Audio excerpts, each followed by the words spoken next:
For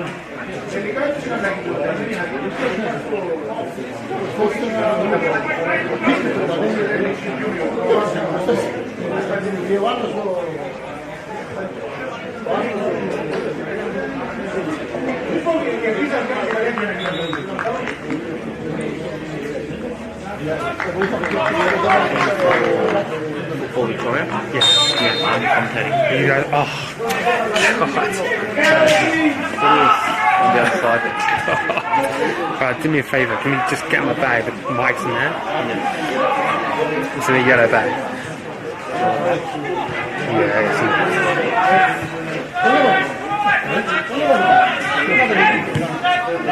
it's you just play first? One microphone.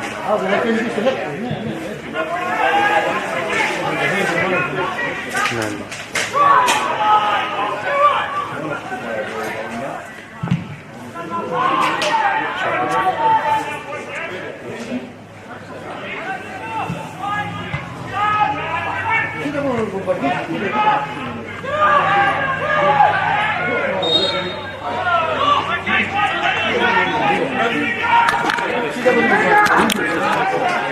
Are you guys ready? Yeah.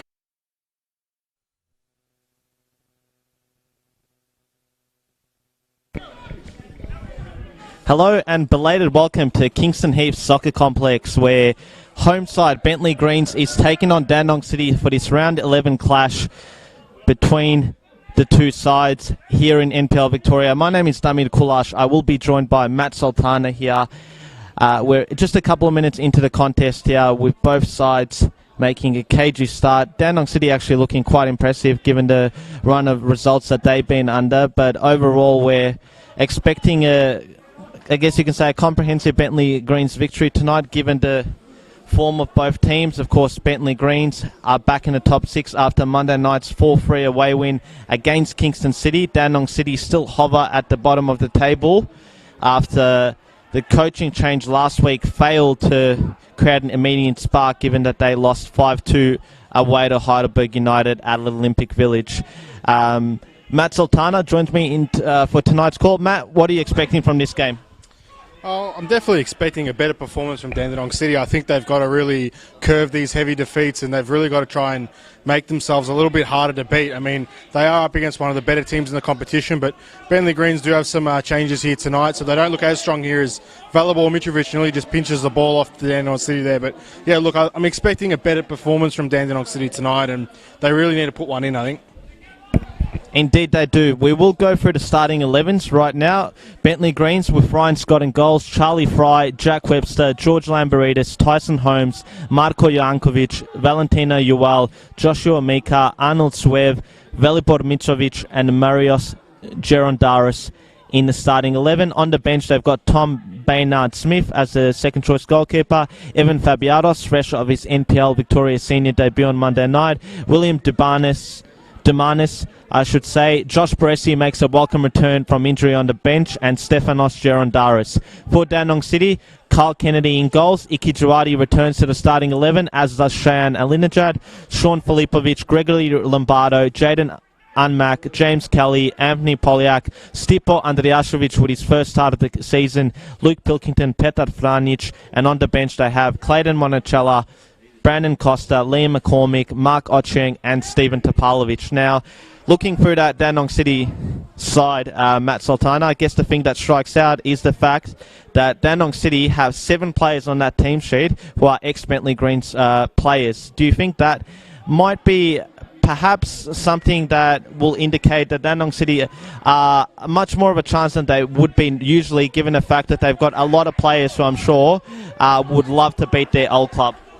Look, I think Dandenong City aren't shy for heavy recruitment. I think if you look through their squad, they've got players that have really been there, done that in NPL 1, and it just seems that they haven't been able to put it together this season and get off to that good start. Because when you look through the squad, you've got players like Iki Jawadi who've won a VPL championship, an NPL championship, players like Liam McCormack, players like Cheyenne Alinajad, who are all very experienced campaigners at this level. So I think their poor start hasn't been too surprising if you win off really the way they played last season in terms of getting promoted, but in terms of the names on the team sheet, it's definitely a squad that should be competing a lot more than what they are. I concur with that, and I think that the heavy turnover over the summer, of course, a lot of clubs do that when they go from NPL 2 to NPL 1. They have to step it up recruitment-wise as well. Maybe they made a few signings that perhaps aren't the right fit for the club, gotten rid of a few players that might have been able to do some damage for them, but we'll see tonight. I mean, hopefully the coaching change a few weeks ago with Ante Moric coming in, supported by former Socceroos Sasha Ognanovsky, does wonders for them as Jaron Daros looks to play well down on the left-hand side. Of course, tonight's game is one of 3 games, I should say, that has been played in NPL Victoria, with the Melbourne Knights, the early kickoff against Kingston City. We did see that they were up 1-0. We'll give you an update score from that one. Pascoval hosting Dandenong Thunder, the other one. And, of course, the big A-League game tonight, the elimination final between Melbourne Victory and Wellington Phoenix at Amy Park. So Victoria, definitely the place to be tonight if you're looking for some top quality football action, as Dandenong City look to pressure the Bentleigh Greens defence here, who hold firm. Matt, in terms of Bentleigh Greens season, the way it's gone, I mean, they only clawed back into the top 6 with Monday night's 4-3 win against Kingston City. Again, another victory that they perhaps made more work of than they should have, really, given the comfortable position that they were at half-time, being 4-1 up. Thoughts on their season? I know they've had a lot of injuries, also maybe not as heavy recruiters as they have been in previous seasons, but have you found John Anastasiadis' men this campaign? Well, I think Bentleigh Greens have done well, considering probably the lack of heavy recruitment, and considering the fact that so many teams around them have really tried as everything they can to not only catch up with them, but try and surpass them this season. So I think their position on the table probably reflects how their season's been. I think the 3 losses they have had have been all against top sides in the NPL, and they have all been away from home. But like you said, I think those injuries really did affect them in the 3 games that they did lose. And look, that result against Kingston City, they were 4-1 up at half-time, and you did expect them to really put 5 or 6 past Kingston, but they seem to drop off, and they have had some defensive problems throughout this season. I mean, they have conceded, I think, 19 or 18 goals already this year, which is quite a lot for Bentleigh Green standard. If you go off previous years, they've only really conceded 20, 22, 26 goals, so they definitely have conceded a lot more goals than they have in previous years. And we saw a foul there on Dandenong City goalkeeper Carl Kenley, another man, of course, with former Bentleigh connections. I think what would be key for a Dandenong City result tonight is a big goalkeeping performance. They've probably lacked that so far this campaign, as they have from their defence. I mean, Greg Lombardo and Petar Franic are 2 very experienced players. They've also had Steven Topalovic in there, so I think their defence should definitely be doing a bit better, as we see. A bit of a flashpoint here that referee Michael Marmas has to sort out. I mentioned the progress score at the other game was 1-0 to the Melbourne Knights, while Kingston City have recently equalised in that one. It's 1-0. Gian Albano opened the scoring for the Melbourne Knights, but Max Etheridge gets his first goal on in his return season for the Kingston City, and his first in the top flight since 2013. So good on Max for getting that one. And also, Gian Albano, I think, has been one of the more impressive signings to emerged this campaign in NPL Victoria football, particularly played a big part in Melbourne Knights' strong start to the campaign. Yeah, I think their front 3 or 4 has really excelled them up the ladder this year. I mean, the signings of Gian Albano and Hamish Watson have really done wonders for Melbourne Knights, a side that's teased us over the last, over previous NPL seasons. They did have that dip, I believe, in 2017 where they did finish in the relegation playoff. But apart from that, they've been there or thereabouts, but they seem to have just lacked those type of players that can put be the killer instinct in the final third. And they seem to have got them that this season, and it's definitely going to help them in the long run if their ambition is to have a deep finals run this year. Most definitely, as we see a set-piece opportunity for Dandenong City. Free kick taken in deep, but it will be of little danger to the Greens defence, with Ryan Scott safely scooping the ball up. Let's see, a misplaced pass allows Polyak to win back possession. Kelly, another former Greens man, he was only at Bentleigh Greens as recently as last year. So plenty of Dandenong City boys with points to prove, you can imagine, tonight. As we see Lambert-Doritis and Kelly competing for the ball. Webster will safely collect this ball up. Pilkington, real part of the furniture here for the Bentleigh Greens over a number of seasons as Yoel tries to play through the returning Suev. Wasn't the most convincing of clearances from Kennedy, and it's allowed, well, for a minute I thought it allowed Yoel to latch onto a loose ball, but it was well shielded out by the Dandenong City defender. Valentina Yoel back on the score sheet on Monday night in that 7-goal thriller against Kingston City. A bit of an unusual situation for him because obviously he's been signed up by Western United. How long do you think he'll continue playing or being a part of the Bentleigh Green starting 11 before he, I guess, departs the club? Do you think that he'll go right up until the day that Western United start their pre-season?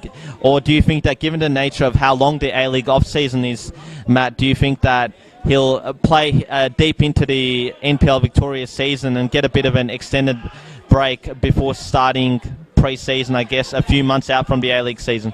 Look, I think it would probably benefit him if he played a lot longer in the NPL and just got those games under his belt so he can just start that A-League season just how he's probably going to finish this NPL season. But I probably do fear that probably 2-3 weeks out before pre-season starts, they're going to tell Yoel to have a bit of a rest and come in at pre-season. I think that will probably be the end of Valentina Yoel's time at Kingston Heath. But look, I think he should try and play as many games as he can till the end of the year. But I think ultimately, look, he's probably going to be a player that's going to feature heavily for Western United in their first season. So I think they are going to give him some rest before pre-season. So we see Dandenong City look to muster up another attack. Ball ends up at the feet of Filipovic, who tees up a teammate, and a fantastic opportunity there for the former Greens man, James Kelly, and he flashes the ball wide. I think he should have done a lot better there, Matt. Yeah, I mean, I expected that one to hit the back of the net. James Kelly, I mean, how many times did we see him score at that end for the Bentleigh Greens last season? But what an opportunity there for Dandenong City to take the lead in this game, something that they probably haven't done all year. So a big moment in the game here with James Kelly missing that, shot that really should have been a goal.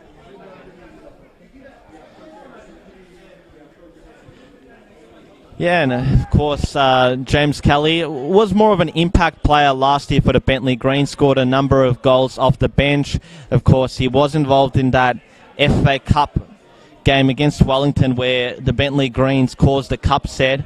Of course, he didn't have too fond of an evening given that he got his marching orders in the first half for what, from memory, was a double booking. As Gerondaros, the youngster here, a right back, throws the ball in towards Yoel, but he's well marshalled by two Dandenong City defenders who clear the ball away to Filipovic. But the ball ends up back at the feet of Tyson Holmes, who squares it back to Jankovic. Crossfield ball looking for Gerondaros. Kelly heads it away. Lambert-Doritis wins back possession. It's been that sort of contest so far where neither team has been able to gain a strong footing on the ball. As the Greens, I think, have had a bit of a change or a reshuffle in defence with Charlie Fry partnering Jack Webster at centre-back as Mitrovic's ball finds Valentino Yoel, but he's caught offside. Mentioning that reshuffle in defence, Charlie Fry's partnering Jack Webster in defence as Jankovic has shifted across to left-back. From memory, Jacob Alexander played there on Monday night and Charlie Fry was actually the Greens right back. Midfield quite solid, as you can imagine, with the likes of Holmes and Lambert-Doritis in there. Of course, they'll be looking to the likes of Mitrovic, Yoel and Suev for the goal-scoring threat. And it's a good night on Monday night for Mitrovic against his former club, scoring twice. Yoel got the opener in that one. Of course, Jankovic got the second on that evening from a set piece. So not only are they a threat when they're playing free-flowing forward football, but also at set pieces with the likes of Jankovic and Jack Webster in there. As Pilkington now with the ball goes for a searching cross into the box, but Jankovic heads it away to Mitrovic. Back to Jankovic, whose pass ultimately returns to Mitrovic. Now, when it comes to Dandenong City season, I mean, are they just a team that's really looking and waiting for that transfer window to open up to reinforce their playing stocks and maybe get a few quality signings that can aid their battle to avoid the drop? Or do you think that they really need to pick up as many points before that stage of the season as Andrijašević goes for searching run, but the shot is well blocked by Lambridouridis there. And a heavy challenge there from McCormick. It will be a yellow card. McCormick contends he got the ball. Charlie Fry, no need to go in there for the afters. Referee's done his job by issuing out a card to McCormick, who I think is complaining that it is his first challenge and that he did get the ball, but the referee was quite forceful in the issuing out of the yellow card. Of course, McCormick spent a number of successful years here at Kingston Heath Soccer Complex, which culminated in our 2015 championship success. Spent a further season at Kingston Heath Soccer Complex before making the move in 2017 in South Melbourne, and midway through that campaign, after an unhappy spell at Lakeside Stadium, moved to Dandenong City, where he's been there ever since, helped the team achieve promotion last year. And you'd imagine if there's one player who would be loving to break his goal drought for the season, it'd be him. Yeah, definitely. I think Lee McCormack is a signing that Dandenong City made last year that really probably exemplified what their intentions were, and it's also a good signing if your intentions are to come up to NPL 1, because I think he is a player that is more than capable of holding his own at this level. And Dandenong City have a few of those players. I would probably say that the area that they lack most, I think, is in the front line. I mean, if you want to stay up, you need to be able to score goals, and I think a team like Dandenong Thunder proved that last season, that you need goals if you want to stay up. So, look, if they're waiting for mid-season, I think they've really got to recruit heavy in that front line, because they've got to get goals, and they've just got to tighten up the back line, because they do have some good players in there. I mean, Luke Pingleton, Gregory Lombardo, Peter Frunjic, they're experienced campaigners. They've just got to do better, I think.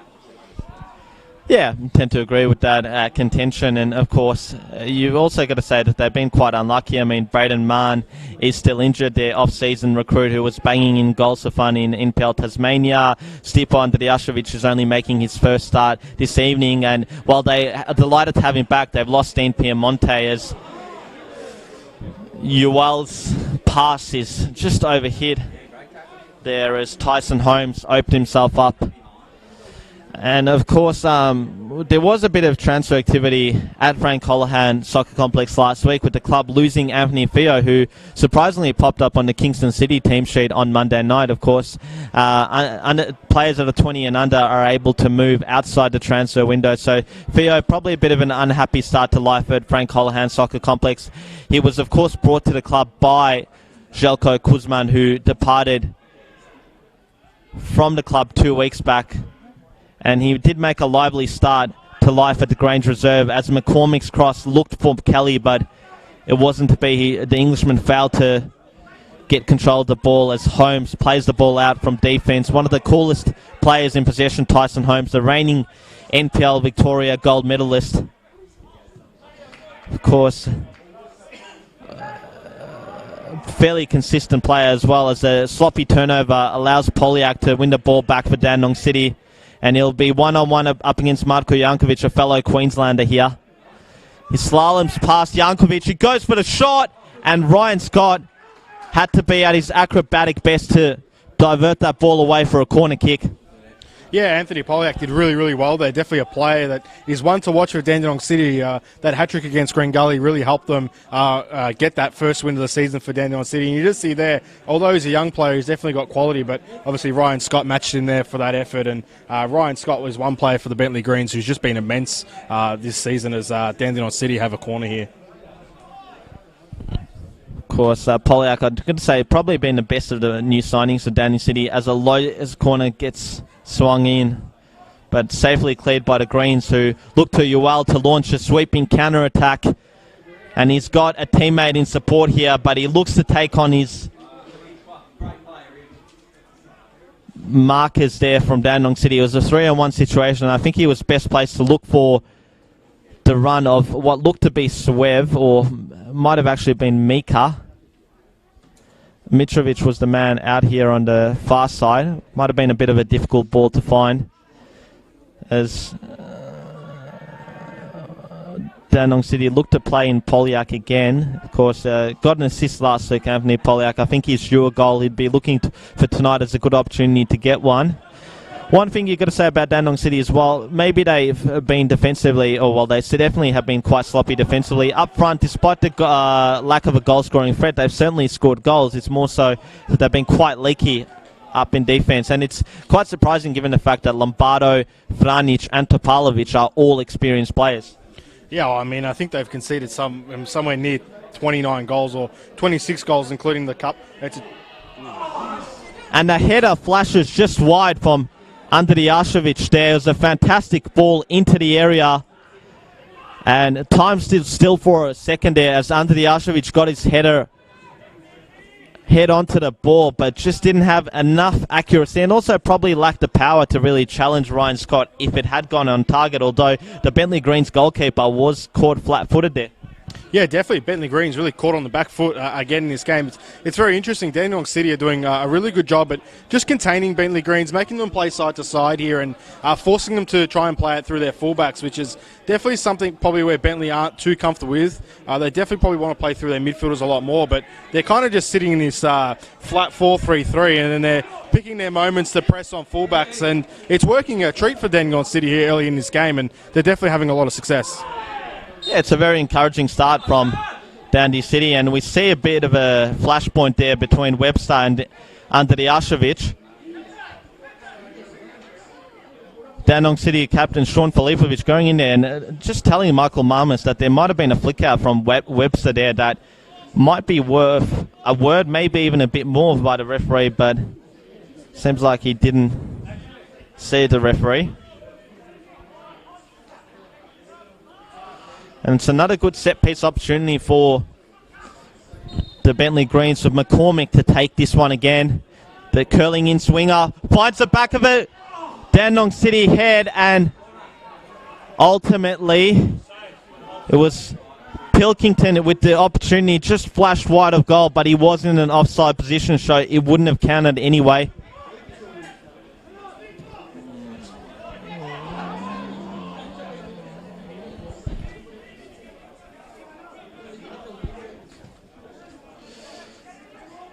Now, with Bentleigh, injury crisis hasn't helped them in recent weeks. Of course, they've lost Matt Fertel through an ankle injury that should keep him out for the better part of the next month, as we see Holmes playing it into Yoel, who will cross in, but he's just a bit lazy there and being caught offside. Fertel's been out. Baressi's only made a return to the bench tonight. Alexander's not playing tonight. Crooks, their other fullback, is still out. James Idias, who was in the starting 11 on Monday night, suffered an injury late on. He's also out. So there's been plenty of injuries at the Kingston Heath Soccer Complex this campaign. Do you think that's impeded John Anastasiadis' efforts to get this green side in the best possible position ladder-wise? Because we have mentioned that they probably have made a lackluster start compared to their high standards.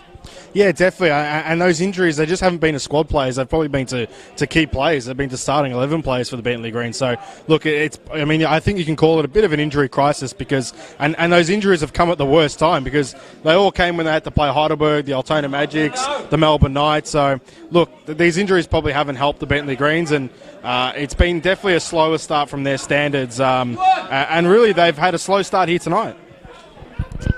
Yes, as we see Kelly going forward into the box, looks to flash the ball across goal, but it took a touch from a Bentleigh Greens defender, and it'll be a corner kick for Dandenong City. So again, another set-piece opportunity for Hajduk, who I must admit have made a very promising start to this evening's contest. Much improved, particularly given the results that they've been on the back of in the last few weeks. I mean, I was there 3 Friday nights ago when they played Altona Magic at home, and they conceded to a Mikel Hemmen header inside the opening 120 seconds of the contest, and from there onwards is all downhill as they lost 4-0. As McCormick prepares to take this corner kick, launches it in, but it's safely headed away by Holmes. He's probably been the Greens' best performer so far. It hasn't been the most convincing of starts from the Greens. We know what their standards are like, and I'm sure they've been unable to produce their best. 4-day turnaround from their clash on Monday night really gives you 3 days of rest before another 90 minutes of end-to-end action. Kingston City, the other team who's, of course, played against Bentleigh Greens on Monday night, and they're also backing up with that short turnaround tonight. Thoughts on that? I mean, it's really a product of the design of the fixture. Of course, Kingston City love playing Monday night games. Bentleigh love playing at home on Friday nights, as do the Melbourne Knights. Do you think that impedes perhaps the teams that are on that short turnaround from getting all 3 points, or do you think that it sometimes might even be beneficial because they don't lose their rhythm, as opposed to, say, a much longer turnaround where the players have had plenty of rest? I think the short turnarounds are probably better early in the season. I think as we probably get to this point of the year and onwards, it gets difficult. I mean, look, we are talking still about part-time footballers. I mean, they're not full-time professionals, and 72 hours is not a whole lot of rest, especially when you've got to go to work during the day for some of these guys. So, look, I think later in the year, I think when it comes to scheduling, it would be better to see more rest for players in between games, whereas early in the season, I think you can kind of get away with it. But, yeah, look, I think the scheduling has been a contentious issue throughout this year, not only with the amount of time in between games, but the amount of games that are actually on in one night. I mean, tonight we're in a bit of I think a good situation in the fact that we've got 3 NPL Victoria games on tonight, all taking place at different parts or different sides of the city. You've got, of course, that game at Summer Street between Melbourne Knights and Kingston City in the heart of Melbourne's western suburbs there in North Sunshine. You've got, of course, that Pascoe Dandenong Thunder game at CB Smith Reserve in Melbourne's northern suburbs, and then you've got this one in the southeast between 2 teams from the southeast. So you'd expect a healthy crowd here tonight, and I'd say that there's probably 300 or so people in attendance, maybe even a bit more. We've got news of a goal in tonight's A-League game, which might have affected the attendances across all 3 games tonight, where the Melbourne Victory have taken the lead right before halftime through a George Niedermeyer goal. Well, it's obviously a big moment there for Melbourne Victory against a Wellington Phoenix side, probably one of the better Wellington Phoenix sides we've seen in the history of their existence in the A-League. So, yeah, obviously a big goal there for the Melbourne Victory if they look to claim another A-League championship this season. Most certainly, of course, it's a do-or-die game for both those teams with elimination at stakes. But back to proceedings here, and again, still Bentleigh Greens really struggling to get into the contest here and break Dandenong City as they would have hoped to. Maybe this corner opportunity there might be the start of their fortunes changing. I'm sure Lambert-Doritis is the man who's going to be taken, and he's been a good solid pickup for the Greens this campaign, hasn't he? Yeah, definitely. I think it's really just added a little bit more depth to their midfield stocks. I think Joshua Baresi was also a good pickup, and really, I mean, that midfield of Holmes, Lambert-Doritis and Josh Baresi when they're playing is probably one of the best midfielders in the league. Curling corner in here from Lambert-Doritis, finds the back of the head of, I think it might have been Jankovic there, who rose highest and wasn't able to get it on target. I think he just didn't have the right connection, and he's, I think, struggling with a bit of a knock in the immediate aftermath, as is that Tyson Holmes, who's down on the ground receiving treatment. Yeah, it does look like Tyson Holmes, and as he went down, he did shake his head. So there seems to be something wrong with him there. I know Bentleigh Greens did mention that they have had a lot of injuries and they have had a lot of players that are struggling, but it looks like the signal from Valibor Mitrovic is for a substitution here. So it looks like the Bentleigh Greens are about to lose their captain.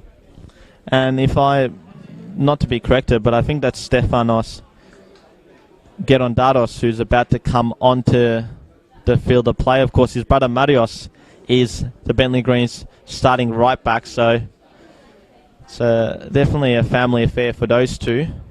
It's one of few in Victorian football. I mean, it often pops up where you do have brothers playing on the same team. Of course, two young players who have really emerged from the Bentleigh Greens this season. And one thing you've got to say about the Bentleigh Greens over the course of their time in the NPL is that they've always been not shy to promote youth, whether it was in that inaugural season of the NPL in 2014 where they had that cup run, or more recently where the likes of Charlie Fry and Josh Meeker have emerged as rising stars here at Kingston Soccer Complex. And also Valentino Uel, let's not forget him. He may be an interstate signing that is approaching his mid-20s, but it speaks highly of their recruitment that they've got, that they're able to year in, year out recruit players from interstate who end up providing a lot of quality and depth to their playing stocks.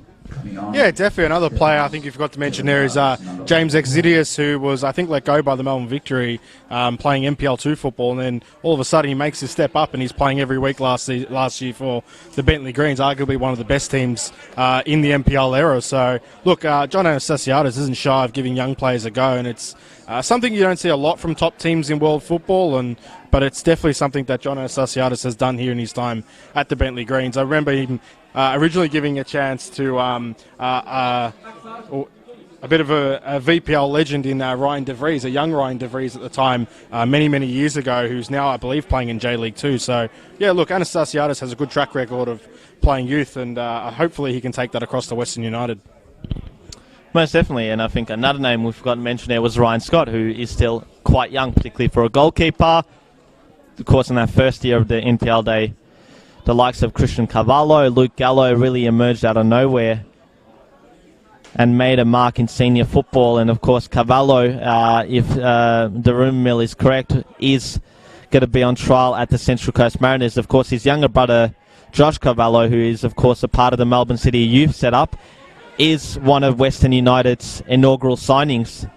And I'm sure as the ball gets played in here to Ual, Dandenong City played for an offside, and Ual makes it 1-0 to the Bentleigh Greens. Dandenong City protest for an offside, wasn't to be, and Valentino Ual has given the Greens a 1-0 lead here against the run of play, you've got to say, because Dandenong City have been the more encouraging of the two sides. Yeah, definitely. The ball over the top from Webster finding Valentino Uel, and Dandenong City are absolutely ropeable right now. They're not happy with the decision, but when you talk about championship mentality, it's also about finding a way to win. If it's something that we have learned about this Bentleigh Green side over the last 1.5 seasons, is that despite the injuries and despite maybe a lack of recruitment, they always find a way to win. And there you go, Bentleigh Greens with a goal against the run of play and Dandenong City will be pretty unhappy with that. I mean, they have been the better side in this game, but there you go, Bentleigh find the goal and get themselves ahead. Yeah, Dandenong City coach Ante Moric was furious with the decision to keep the flag down from the assistant referee there. But Bentleigh Greens certainly won't mind that one, and Uel gets, I think, goal number 6 for the campaign. So he's already beaten his record last year in NPL South Australia, so he's definitely one player who's come to Victoria and not only shown his quality but also taken his game up a notch, and he's been rewarded as Dandenong City looked for an immediate reply, and it was a fantastic ball into the area by Pilkington, but Polyak wasn't able to find his feet there as he looked to make the right connection and ultimately didn't. And this is where they're a real test of character for Dandenong City, because after such a promising start where they caused a lot of trouble for the Bentleigh Greens, who weren't at their best, to fall behind 1-0. They really need a lift here because their heads have dropped in recent weeks when they've fallen behind. They cannot do that tonight if they're looking to get anything out of this game. And I think it's one of those occasions where even a point, despite their situation on the ladder, they'll take a lot of confidence out of if they can get one. But at the moment, they definitely need to be able to get the ball into the back of the net if they're going to stand any chance of doing so tonight. Yeah, definitely. And one thing that Dandenong City need to be careful here is that line is very, very high. And I know Bentleigh Greens are a proactive football team, but they don't mind putting one in behind as Luke Pingleton comes down the line here. Ball finds its way to Iki Javadi, who goes into Filipovic. Back to Kelly, who initially launched a cross in. Launches another cross in, and I think it was Polyak again looking to flash a header across. Just didn't make the connection once more. They're definitely looking dangerous, Dandenong City, but it's about converting those opportunities that they do get, as we see a bit of a cynical challenge there from Filipovic. Bentleigh Greens players protesting, wanting to see a yellow card issued out to the Dandenong City captain, but I think referee Michael Marmas is just going to let that one go. And I think Sean Filipovic, they're going to need a bit more from him tonight, because he did score goals for fun during various stages of his NPL 2 career. Of course, a player that's really been converted into a centre forward in the last few seasons. He's yet to get one from memory this campaign in the NPL. He really needs to start firing in front of goals if Dandenong City are going to be picking up any points in the next few rounds. Yeah, definitely. And I think Filipovic in 2017 really was just on fire up front in NPL 2, was scoring goals for fun. Last year he scored goals, but probably not as regularly as he did the year before. But look, he's definitely one. If Dandenong City are going to step up this season and try and get themselves out of the situation that they're in, then they're going to need goals from him. Most certainly. And I guess a welcome return to the starting 11 tonight is Stipo Andrijašević, who we didn't see in the opening 9 rounds of the campaign through injury. Made his first appearance off the bench last week against Heidelberg United. As we see, Pilkington's going to go into the book there for pulling back on the shirt of Valentino Uel as he was looking to break through. Dandenong City protesting for a missed call in the leader. Polyak alleging that he was stamped on. Must admit, I didn't see it. Matt, did you see anything untoward there from a Bentleigh Greens player? And Kelly also talks his way into the book. Yeah, I didn't see anything malicious there. I think it was Tyson Holmes that was on the ground trying to fight for the ball. But yeah, I didn't see anything malicious. But you just see there Dandenong City probably getting sucked into the emotions of the game right now. They're probably a little bit frustrated that they conceded that goal in the manner that they did. And, they're letting their emotions probably get the better of them. And it's something that they can't let happen, because it's very easy in these situations to find yourself, 2-3 goals down. And then all of a sudden it's almost game over. So, look, Dandenong City have got to get their heads back in the game and get back to what they were doing before and really containing Bentleigh Greens inside their own half. They certainly do, and I think it was Mika, the man who was on the ground. Of course, Holmes did go off a few minutes ago. There is an uncanny resemblance between the two, so I think you'd be forgiven for making that mistake. As Lambertaridis' ball goes into the box and it's been pushed away from Kennedy there. Could have easily been 2-0. Not sure who the Bentleigh Greens player who got his foot onto the ball was, as Polyak looks to punish the Greens on the counter, but he's been stopped in his tracks by a terrific challenge by Marko Jankovic. And Mika plays the ball back into defence to his captain, Jack Webster.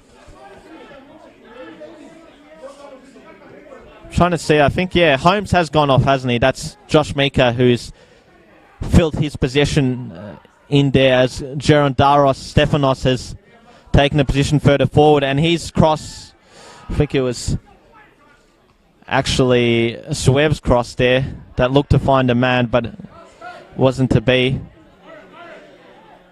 No, it was Gerondaros. In fact, there's another searching ball goes looking for Uel, but Kennedy is first to the ball. Suev's been another interesting pickup, Matt, this year for the Bentleigh Greens. Of course, spent last season at Richmond in State League 1. Of course, an import, Kazakh-born German, who spent a number of years playing in the lower leagues of German football. How have you found his addition to the Bentleigh Greens playing roster this campaign? Yeah, it's funny enough, I was actually just about to mention Arnold Zwev to you, and really how much I've admired his ability to step up from State League 1 to NPL 1. It's not an easy step. I mean, it's going from 2 divisions, but he's definitely one player that's been an excellent pickup for the Bentleigh Greens, and a versatile player. He's played left. He generally plays as a fullback, but tonight he's doing a job up front, and he's doing a good job in that. So he's been a very good pickup for the Bentleigh Greens this season. One of many, you've got to say. I did like the look of Crooks as well before his injury. Of course, an interstate signing like Uel from South Australia, who also came from Adelaide City. I think he had experience in the Adelaide United youth team, so definitely one of the pleasing signs with NPL Victoria here is the fact that it's able to recruit some of the best players from the interstate NPL leagues, and I guess that just shows that there's a lot of ambition, a lot of resources and finances being thrown in at these clubs to try and recruit the best players outside the A-League, bring them towards Victoria, and hopefully, if you're lucky enough to be a Matt Miller, to be an Elvis Campso, but to be a Kane Shepherd, you're going to get your due reward and get a contract in the A-League. Yeah, I think it's definitely something that A-League clubs have probably warmed to in the recent years is looking at the NPL and trying to sign, players from the NPL and giving those players an opportunity. I mean, I think we've known for years that there is quality players that can make that step up, so it's good to see players getting those opportunities. So see another corner come in, and it's again Marko Jankovic with the header at the back post, just didn't have enough direction. Now, I did laud the nature of the fixturing tonight, Matt, when I assumed that there were 3 games on tonight, but I've actually subsequently found out that there's 2 more games that are taking place, both one of them in the western suburbs and another one in the northern suburbs, with Green Gully hosting Hume City and also Heidelberg United hosting Port Melbourne Sharks at Olympic Village. So we've got 5 games of football in NPL Victoria, as well as an A-League clash between the Victory and Phoenix, as we see Lambertoritis just go in a bit too aggressively at the feet of Liam McCormick, who has picked up the foul. Pilkington trying to win a few metres as he is to take the free kick. So I can imagine there'll be plenty of goal-mouth action tonight. Of course, that goal here by Valentino Ual and 2 goals at Knights Stadium between Melbourne Knights and Kingston City are the only goals of the night so far in NPL land. As Pilkington looks to play in a ball forward to Polyak, goes back to Filipovic. Now, ball finds its way to the feet of Stipo Andrijašević, who flashes a shot across goal. A few hearts and mouths moments from the Bentleigh Greens defence that probably gave their former teammate a bit too much room there to manoeuvre and get a shot away. He's definitely a player who's dangerous when he has the ball at his feet. One of the more technically gifted players in NPL Victoria, Stipo Andrijašević, and he definitely looked to show off his quality there. Welcome return for injury for Dandenong City, but I guess given where he was a few years ago, he's just had a really rotten luck with injuries since joining the Greens in 2017 on the back of 2.5 successful seasons to the Melbourne Knights, which culminated in a trial with the Ernie Merrick's Wellington Phoenix at the time. But it was really his misfortune that recommenced once he joined the Bentleigh Greens here in 2017, and he probably hasn't been in the same place since. Yeah, definitely. It's probably one player that you'd hope can try and get back to a little bit of his former self and maybe try and ignite some hope of potentially a professional career beyond the NPL. But look, I think it's a good thing to come back to your boyhood club and play some football for him and just be happy playing football and get consistent minutes under your belt. So, look, hopefully he can return to a little bit of his former self, and then hopefully that can lead to some opportunities for him down the line. Yeah, of course. Was very successful in his 2 years at the Melbourne Knights. Was one of their best players, as we see Bentleigh Greens look to make the most of another opportunity, and Swev there with the header that just flashes wide of goal. And I think it was Stefanos Gerondaros with the substitute that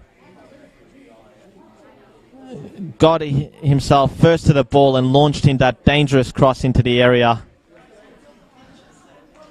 And the Bentleigh Greens, since taking the lead, have amped it up in attack, have had a few opportunities to extend their lead.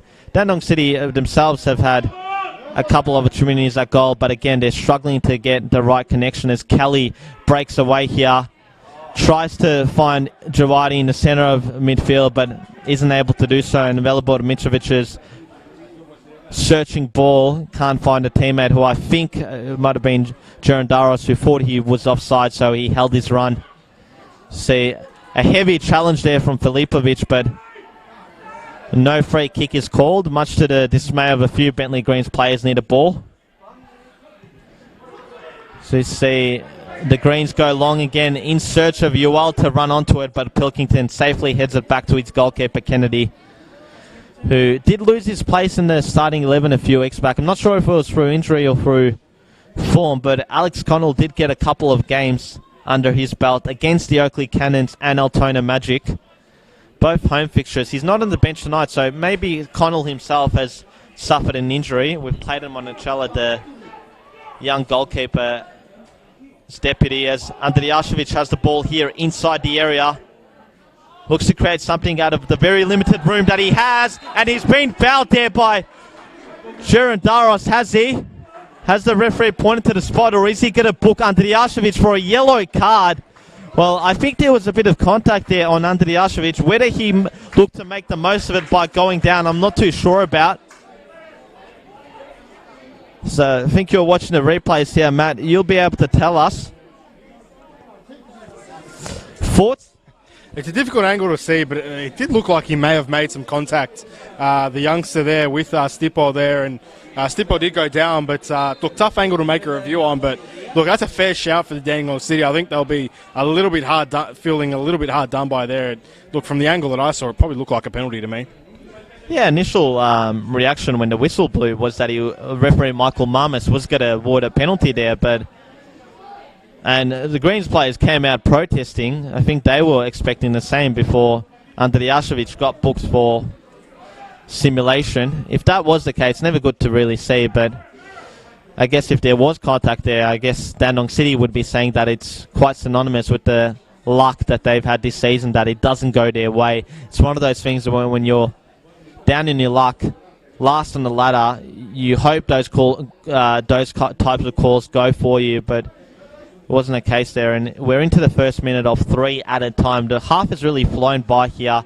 Of course, say it's been evenly poised. You could argue a case that Dandenong City are perhaps unlucky to go into the halftime interval 1-0 behind if it stays like this, but they haven't taken their chances. Bentleigh Greens have, and that's the difference. That Valentino Ewell strikers, Mika goes in search of Ewell, but Pilkington first to the ball once more. And he's going to be careful here, Mika, but he gets the ball safely back to his skipper, Webster, to Lambert-Doritas, who passes to Fry, back to Mika, Jankovic. So nice passing combination here from the Greens, who look to find a free man at each opportunity. And I'm sure they'll be looking to close out the half with that lead intact. Whether they get another one remains to be seen, and they look for Ewell to definitely do something here. It's in search of a teammate there. I think it might have been Mika who was looking to get his feet onto the ball. No, in fact, it was Arnold Swev, the German, but the connection just lacking there, and the Bentleigh Greens would have been in dreamland had they gone 2-0 up. Ewell has caused Dandenong City problems throughout the opening 45 minutes, and he almost turned provider for Swev to get a second one there, Matt. Yeah, definitely. I mean, Dandenong City, really, they've got to be careful here. You don't want to go into the sheds 2-0 down, but it's going to be interesting seeing what Dandenong City address at half-time, because although Marko Jankovic is playing in the left-back position, he's not really traditionally playing as a left-back. I mean, he's almost playing as a centre-back in a back three, so it's a bit of a lopsided shape here that John Anastasios has gone with in this game, and it's probably something that the Dandenong City ought need to pick up, because it is causing them some trouble when the Bentleigh Greens do have possession. Offside call here against Polyak, who has been one of the more dangerous Dandenong City players in this opening half. Of course, when you look at their bench, it probably isn't a lot of firepower there going forward. One thing that we did not pick up on was the fact that McCormick got brought into the starting 11 for Unmac, where the Unmac's been moved to the bench, or whether he's fallen out of the team lineup altogether remains to be seen. But so you see referee Michael Marmis blow for half-time with Bentleigh Greens leading Dandenong City 1-0. Valentino Ewell, the goal scorer, midway through that first half there, after an encouraging start from the visitors, who looked much more positive and better than they have been in recent weeks. Didn't take the chances that they had on goal, and Valentino Ewell punished them. The Greens have had the better of the play since then. Maybe should have gone ahead by another goal and could have doubled their margin easily. Contentious claim towards the second towards the end of that first half, Matt, with that Andrijašević booked for simulation when there did appear to be a bit of contact. Whether he melted remains to be seen. Tough replay for us, but overall thoughts in the first half? Yeah, look, a much improved performance at the start by the Dandenong City, but ultimately after that goal, they kind of fell away a little bit, and they allowed Bentleigh Greens to get into their rhythm, which they're going to have to stop in the second half if they want to get back into this game. So, look, some things for both coaches to address, and it's going to be an interesting second half, I think.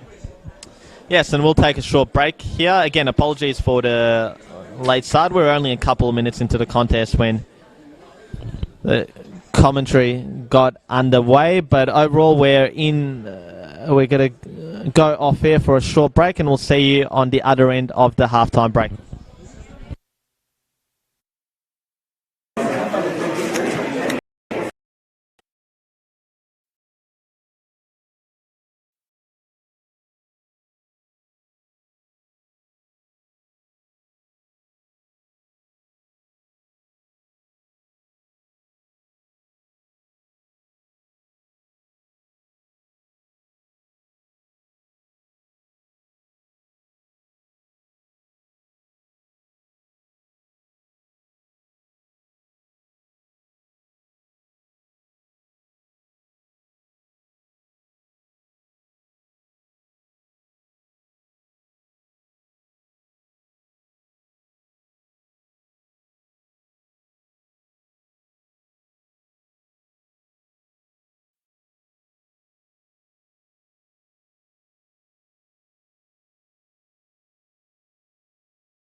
Heidelberg took a 1-0 lead before the break. Victory extended it. And that's the one for he needs to run off. And then he grabbed the side and he's not there. Playing white back, wasn't he? So he switched on the and played.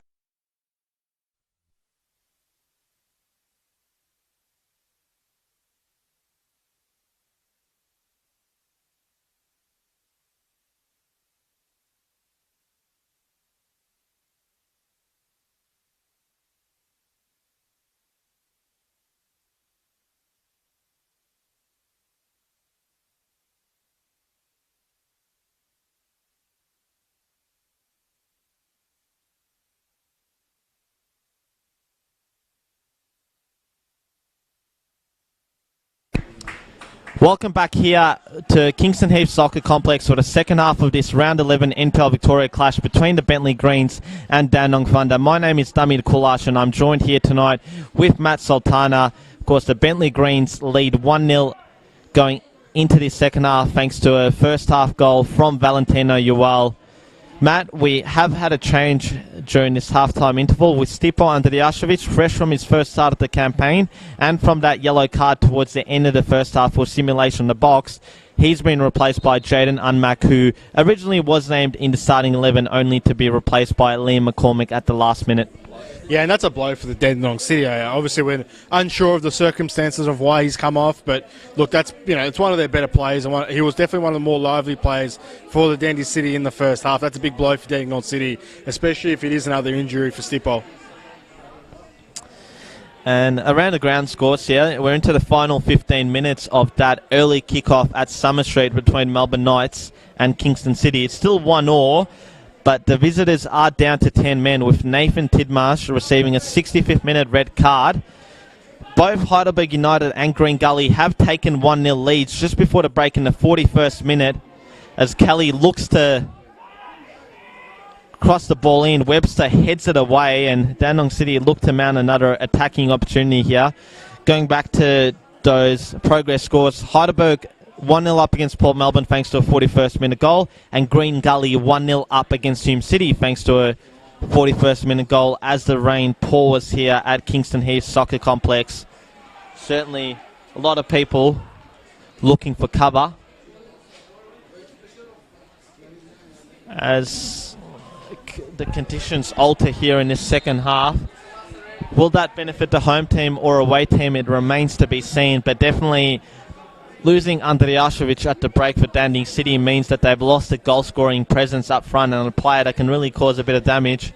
Nothing against Jaden Unmack, who is a quality young player, and for an 18-year-old kid to be playing in NPL Victoria, top flight, is certainly no small feat, as a set-piece opportunity here allows Liam McCormick the chance to have a shot on goal perhaps, or look for a teammate. It'll be interesting to see which way this one goes. It's normally a good delivery of the ball, McCormick.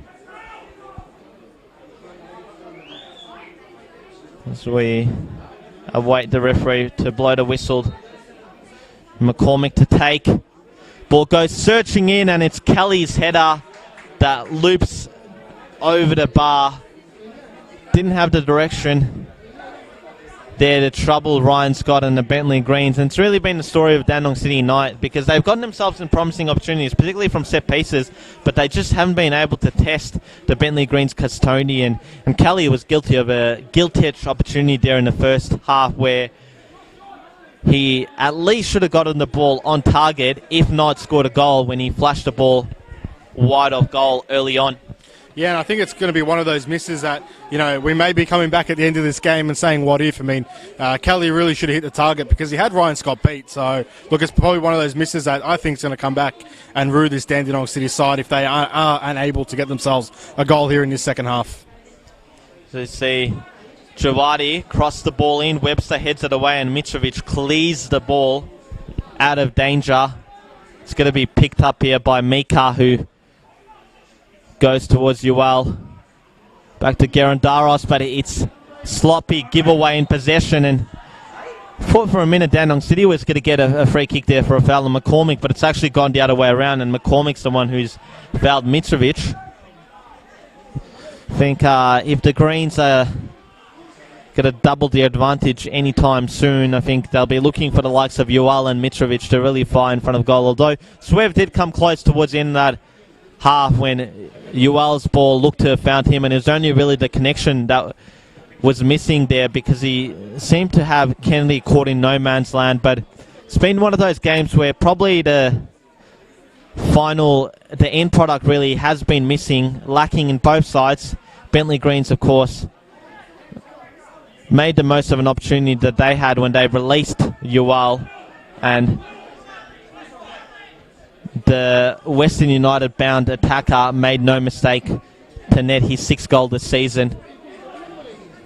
And a healthy sight for the Bentleigh Greens is the fact that Josh Bressie has returned to the team sheet tonight. It did see him warming up at half-time, so he's one that they missed for the better part of, I think, well over a month now. So it's good to have him back if you're John Anastasiadis, particularly given the fact that they've got an FA Cup fixture against Kingston City, who they only played on Monday night here, I think at the Grange again on Tuesday evening, in a clash that will be a repeat of last year's 6th-round clash between those two sides.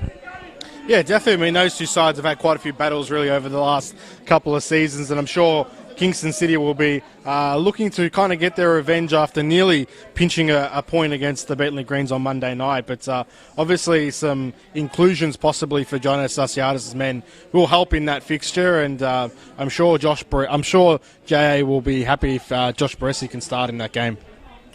Yeah, I'm sure he will be. And interesting to see that half-time change for Dandenong City has meant that Unmac will go into his usual right-back slot, and that has freed up Cheyenne Alinejad to go and play a further forward. And I think it's probably a position that probably suits his abilities better. I think he's a good player when he has the ball at his feet. Of course, he's a very accomplished futsal player. I think he's represented Australia in the past before, has actually gone overseas and toured with the futsal Roos. So he's definitely a skillful player when he has the ball at his feet, and the more opportunities that they can feed into him in dangerous attacking spaces, the better it is for Dandenong City. Would you tend to agree with that assertion, the fact that you'd rather have a player like Alinejad playing further forward rather than a right back, where he's going to be doing a hell of a lot of defending, for a player who's more accomplished playing further forward?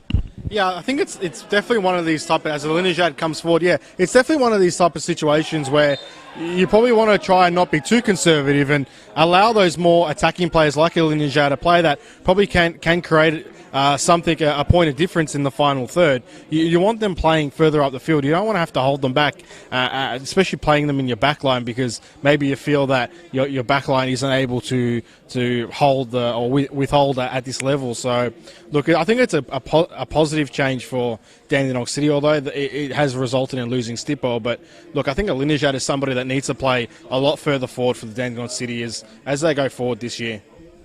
And speaking of the man at the moment, he's just won Dandenong City another free kick and a promising set-piece opportunity as McCormick looks to swing this one in again. And again, I think it's Webster who's headed the ball away, and Scott safely gathers. And he's been colossal at the back tonight, Jack Webster. He's really put his head onto the ball in a number of those dangerous set-piece situations. As we see Alinejad fouled there by Gerondaros. He's going to pick up a yellow card. John Anastasiadis isn't happy. He thinks that Alinejad is making the most of this.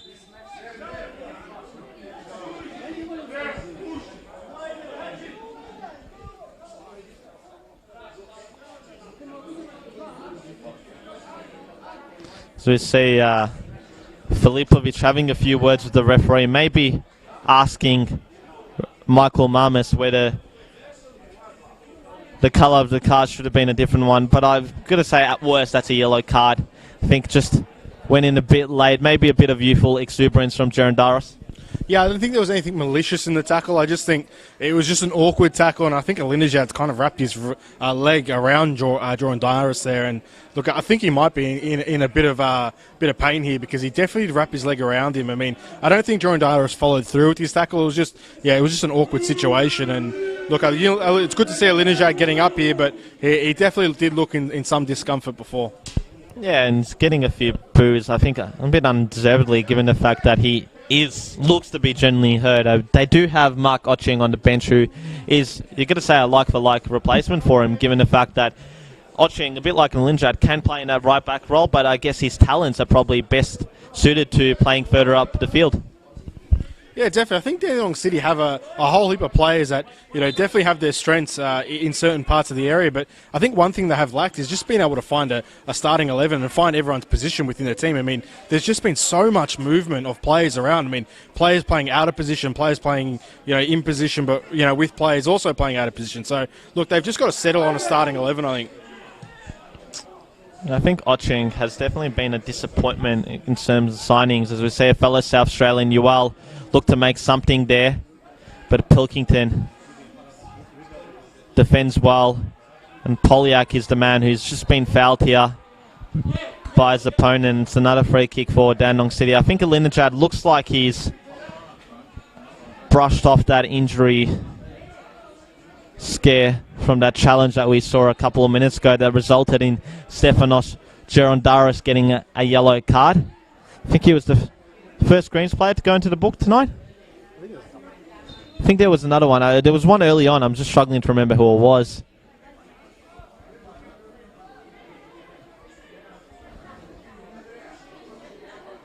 Definitely do know that Dandenong City have copped a yellow card. Pilkington got one for a foul on Yuval, and I think there was an early one where McCormick got a yellow card for a heavy challenge in midfield, but Alinejad looks to have brushed it off, and he's asking for a return onto the field of play, which the referee allows right now, as Bentleigh Greens look to launch another attack with Fry's ball looking for Gerondaris, but it doesn't have enough power on it, and just safely headed back to the goalkeeper there into the arms of Kyle Kennedy, who has had a much better night tonight than he did last week, where he conceded 5 goals against Heidelberg United. Again, Olympic Village is a tough place to play at, and if you're going to get something out of the game, knowing the way Heidelberg United attack, put bodies towards the ball, you're going to need a big goalkeeping performance, and that was lacking last week, as was the defensive performance, really. As Yuval goes in, a few Bentleigh Greens fans a bit dismayed that the foul has gone against him, but I think his studs might have been showing down. It was more of a precautionary whistle there from Mamas to ensure that no player gets hurt as Dandenong City launched the ball forward. But again, it's well defended by Jankovic, and the Greens have just really resisted a lot of the pressure that Dandenong City have tried to place an attack. As we see Kelly find himself on the ball here. Looks to play in Alinejad, who wasn't able to get away from Fry, who safely clears, but Kelly retrieves the ball again, plays back to Unmac. Javadi with the searching cross into the area. Filipovic made some contact, as did the Bentleigh Greens defender there, Webster, who again has been so efficient tonight in the air for the Greens. I mean, Jack Webster, is he going to be one of those what might have been cases in terms of the A-League? Because he is 28 now. You've got to say that his A-League chance has probably passed him by, even if his current coach will be an assistant of an A-League team, that there aren't too many A-League clubs that are willing to take a punt on a 28-year-old. As we see Alinejad, who looks to shoot on goal, but again, it's well marshalled out by Fry, and it's going to be a corner kick here for Dandenong City. Jack Webster, one of those what might have been situations, mate? Look, you probably have to say it is going to end up that way, but I mean, you got to wonder, because some of these A-League clubs, they like taking a punt on a player that's on their third, fourth club, but they're not willing to give a player like a Webster, who's 28 years old, his first opportunity. And I mean, look, I got no doubt that if he was given an opportunity, he would be able to hold his own at A-League level. But you'd probably think at 28, you're going to have a pretty ambitious club to give him that opportunity, I think. So we see McCormick prepare to take another. I think it's Polyak this time, actually, who takes it in. Header at the back post. Kelly. Again cleared away as Dandenong City look to bring on Stephen Topalovic. Alinajad crosses it in, but comes to nothing again. And I think they're really going to have to maybe give up that game plan where they're chucking in a lot of long balls, as we see Stephen Topalovic about to come on here for... Haven't seen who it is. I think it'll be Cheyenne Alinajad, who probably hasn't shaken off that knock that he got a few minutes ago. He's going to be the man who makes way for Topalovic. So you'd imagine another reshuffle here for Dandenong City. Topalovic, I think, will play at the heart of midfield, of course, a position that he knows well. He is usually a defender, but he has played that number 6 role over the course of a number of seasons. I think he spent most of his time in NPL 2 with Dandenong City in the centre of the park there, really looking to be the engine that sparks Dandenong City, as we see another foul here against Charlie Fry, who fouls Nicky Javati, and that will present Liam McCormick another opportunity from the set piece. They've definitely won a lot of fouls in dangerous areas, Dandenong City. It's just the delivery and getting heads on the ball that's been lacking. I think generally most of McCormick's deliveries have been quite good, as he looks to put in another one here. Handball shout from Dandenong City, waved away. Topalovic scuffs his shot. Mitrovic will, you'd imagine, safely clear and maybe even launch a counter. But Topalovic safely gets his feet onto the ball.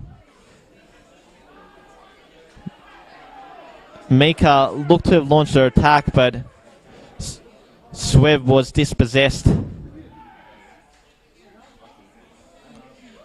And Stephen Topalovic, one thing you're definitely going to get out of him is you're going to get a lot of heart. He is definitely a player who lives and breathes Dandenong City. Of course, another junior, him, Andrijašević and Filipovic, pretty much grown at the club. And that was a silky turn by the former Bentleigh Greens championship winning defender Topalovic there, as Yoel finds the ball at his feet once more.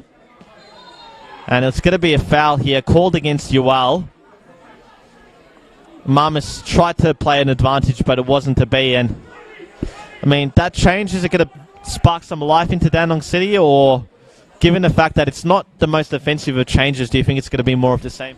Look, probably as the game goes on, it's probably going to hurt them more than it's going to help them. I think it's just really an unnecessary change that Dandenong City had to make. I mean, you would hope it was true. You would hope that Alinajad was injured and it wasn't, I guess, a tactical change, because if it is a tactical change, you'd have to admit it is a strange one, because you are putting on really what is a holding midfielder for one of your better attacking players. So, look, I mean, Topalovic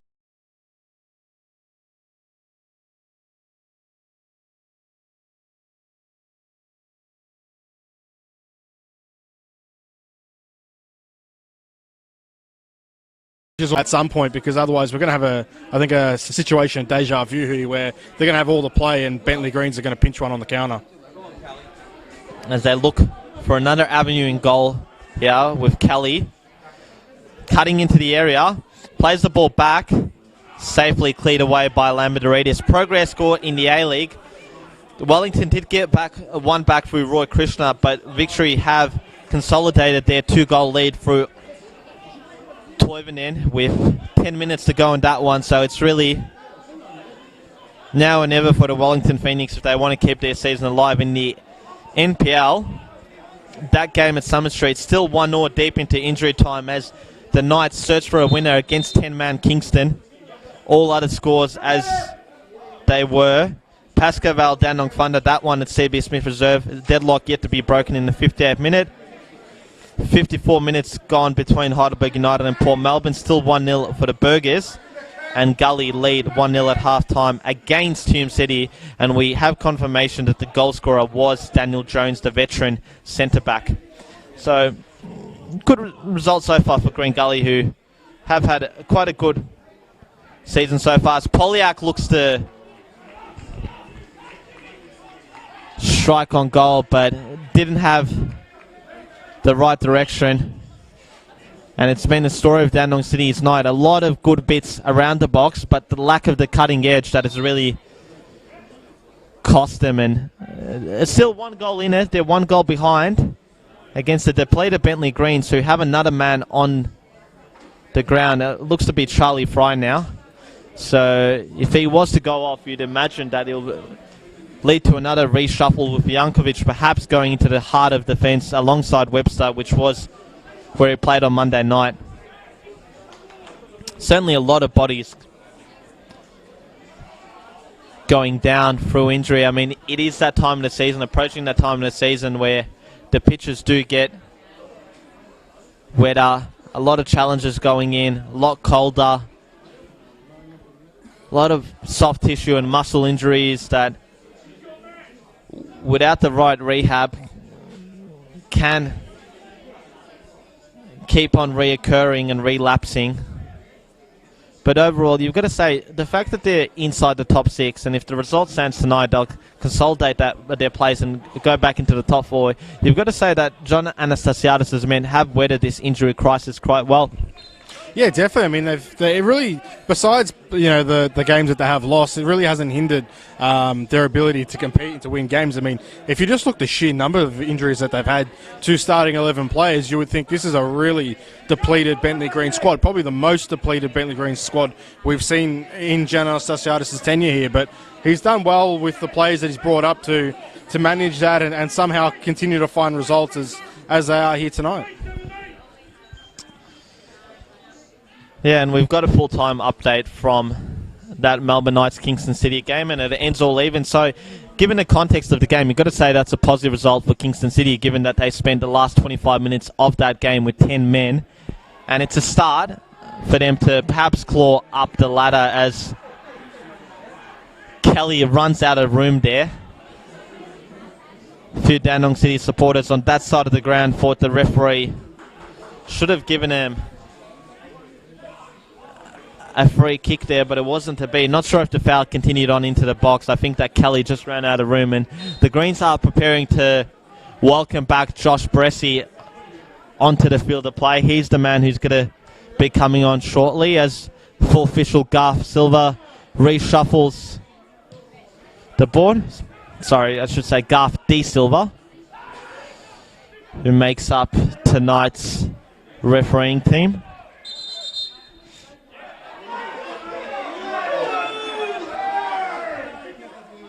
Bentleigh Greens bench not happy about the call there. It's only a throw-in, but it's always a bit heated in NPL land here. I must say, John Anastasiadis is probably one of the more calmer managers in NPL Victoria football. Do you agree with that assertion, Matt? Yeah, definitely. I think he's definitely one to... Look, he's not scared of a protest, but he's probably one of the more cooler heads in Victorian football. I think we've seen some very hot heads over probably the last 10 years here in Victoria. He's definitely not George Kasakis, tell you that. I'm sure Georgia won't mind me saying that one. As we see Baresi about to come on, it'll be interesting to see who he comes on for, because you'd probably say Suev maybe has been the quieter of the three Greens attackers. Hopefully you're not going to see someone like Gerondaros, who came on as a substitute early on, I think in the 30th minute for Holmes. I think it'll be Mitrovic, actually, who's had a bit of quite a night. Maybe also a chance to rest him up for that game against his former club, Kingston, on Tuesday night, as Polyak looks to get Dandenong City back in it, but it's another shot that just doesn't have the direction to trouble Ryan Scott, and it will be Velibor Mitrovic who is the man who'll be coming off. He's had a good 68-minute shift here, and Baresi gets 25 or so minutes if you factor in stoppage time to create an impact. Must admit, Mitrovic and Baresi do, a bit like Mika and Holmes, have a bit of a resemblance. Yeah, definitely. There's a few Bentleigh players that they do quite look alike, but also despite the change for Mitrovic and Baresi, it looks like Bentleigh Greens have put Valentino Uel up front also, so probably just a change there to just give them a bit more of a vocal point up front. Although Swev's done well, he really has struggled to threaten him behind, and I think Bentleigh in these last 25 minutes are probably going to expect Dandenong City to throw everything at it and probably try to hit them on the counter-attack. So the speed of Uel is definitely one to watch here in these last 25 minutes. Must be one thing that didn't know too much about coming into the game tonight was Dandenong City's new coach, Ante Moric, and he's definitely quite a lively character on the touchline.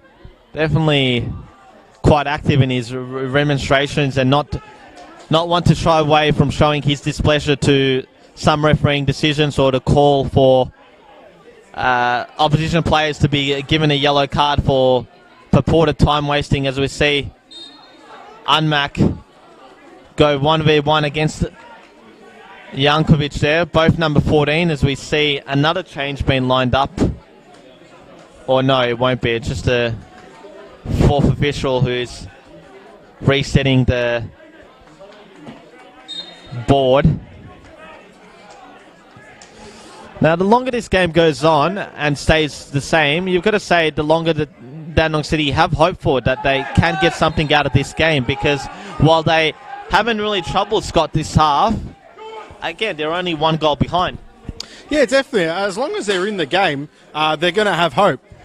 So, look, as long as they stay in it at 1-0, they've got hope and they've got a chance. I have to say, Ante Moric is really getting a bit animated here on the sidelines. And I have to admit, I had to do a fair deep dive to try and get any information on him and his coaching history. But nonetheless, he is the new head coach of the Dandenong City, and you'd hope that he can give them some better results as the weeks go on. Yeah, he's showing his remonstrations to the referee once more, and that glass bottle that you might have heard being smashed, that was not Ante Moric. It was just an accidental drop or fall in the pavilion here. Definitely not one fixture that you're going to get any trouble from with these two teams.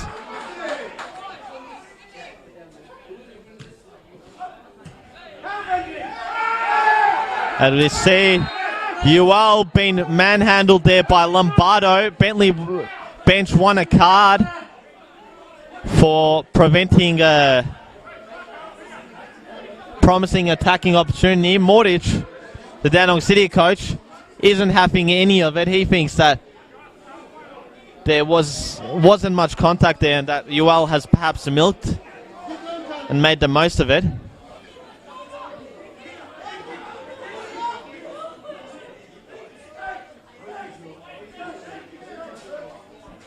See Jankovic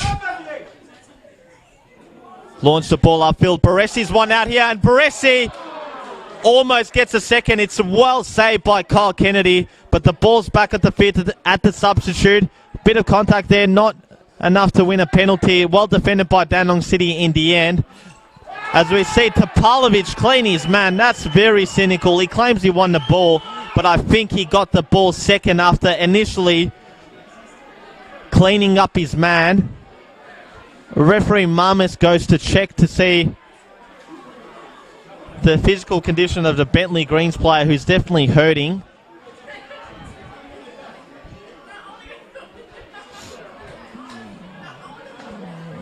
Bit surprised not to see Topalovic get a yellow for that. Matt, he is one of those players that is quite heavy-handed in some of his tackling. Most of the time it works out well, but some of the times it doesn't really come off like there. Yeah, I think cynical to say the least. That challenge was not a good challenge for Topalovic there and for the Dandenong City as this ball gets whipped into the box here. It's going to be cleared away. I think, Michael Marmis would have been a brave man to book Topalovic there, given the fact that he didn't do likewise for Lombardo a few minutes or a few seconds before that for that foul on Uel.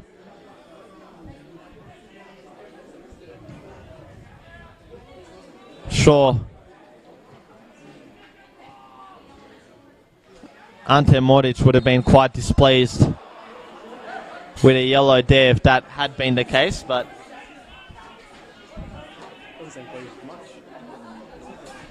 I have to say, I don't think Ante Moric seems to be pleased with anything that's happening in this game. Look, I think if your coach is going to reflect your players, Dandenong City are fair to say they're losing the plot here. I mean, they've totally lost control of this game, and they've allowed Bentleigh Greens right back in it, which is not what you want in these last couple of minutes. You don't want Bentleigh controlling the game. You really want to be the one in control. So, look, Dandenong City, I think they've got to calm down a little bit and just get back into control, because otherwise this game's going to slip away from them very quickly.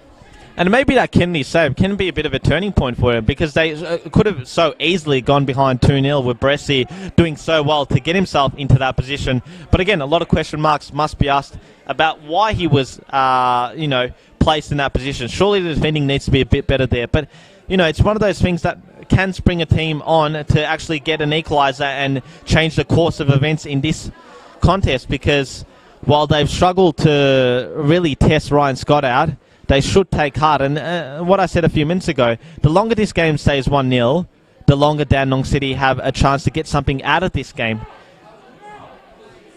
as the minutes tick by. Because if Bentleigh haven't doubled their advantage, then they're still within one goal of actually getting something out of it. Yeah, definitely. And you don't want to let the emotions of the game take away that opportunity for you to get in it. As Unmark comes down here on the right-hand side, and it's just a tamed effort into Ryan Scott's hands. But yeah, you don't want to let the emotions of the game really cost you that opportunity to get yourselves back in it. I mean, even a point here at the Kingston Heath will go a long way in turning Dandenong City's season around. I mean, every point is vital throughout the year. So, look, you can't let these type of games slip away from you and then look back at the end of the year and think, oh, what if we did get a point here or a point there, and maybe that would have helped us in the end. So, look, these are vital moments here for Dandenong City's season. Now, both sides still have one more substitution up their sleeve. When you look at Bentleigh Green's bench, Evan Fabiados got his first NPL Victoria appearance on Monday night as a late substitute for the Greens. I think he got about 12 or so minutes in that one. William Demanis is the other one. Do you know much about either of those two players? I know you've called a bit of under-20s NPL action this campaign. Have those two stood out for you? Look, I haven't seen a lot of those two this season, although they have appeared onto the bench in recent weeks. They have been, I guess, a little bit of unknowns. Look, I think the under-20s league is somewhat difficult to follow at times. There just seems to be so much player movements between the under-18s and under-20s competition. But look, I'm sure if they're on the bench, JA sees something in them. And look, for the Dandenong City, you got to wonder, are they going to throw Mark Ochang on in this game? I mean, they need something to spark life in that front third, and he's definitely somebody that could give them something in these last couple of minutes. And the other outfield option is Brandon Costa. I must admit, another 20s player from what I'd assume. Have you heard much about him, or do you know much about him?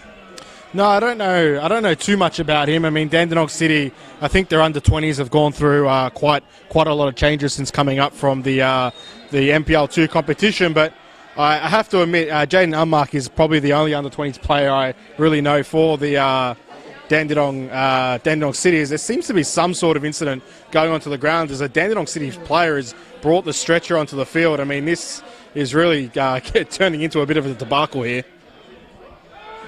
And I think it's going to be Brandon Costa who's actually going to be given his NPL Victoria debut. He will be coming on for Sean Filipovic. So another quiet night for the Dandenong City skipper in front of goal. We're just waiting for the referee to give way for that substitution. And William Demanis is also going to be making his NPL Victoria debut here, as he's about to come on for the Bentleigh Greens. So really promising when both coaches give youngsters an opportunity to make their mark on senior football, and I guess these two really have to take it. And if you're Brandon Costa, I mean, you've got nothing to lose. Your team's 1-0 down. You're an attacker.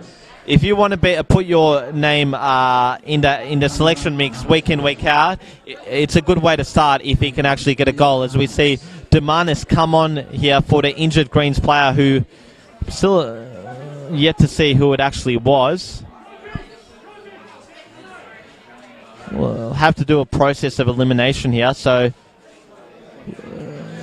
I think it's Marios Gerondaris, the right back, who's got his second start of the campaign tonight. Made his debut in that 3-0 defeat to Altona Magic, and hopefully his injury isn't too serious, as we see Baresi and Kelly catch the ire of the referee, and the ball's been kicked into a Bentleigh Greens player. I think Dandenong City is asking for a potential card there for delaying the restart of play. Not sure if the Bentleigh Greens player knew too much about it, but it's definitely getting quite heated out there. A lot of commotion, particularly on that side of the ground where you've got a heavy contingent of Dandenong City fans who are definitely making themselves heard.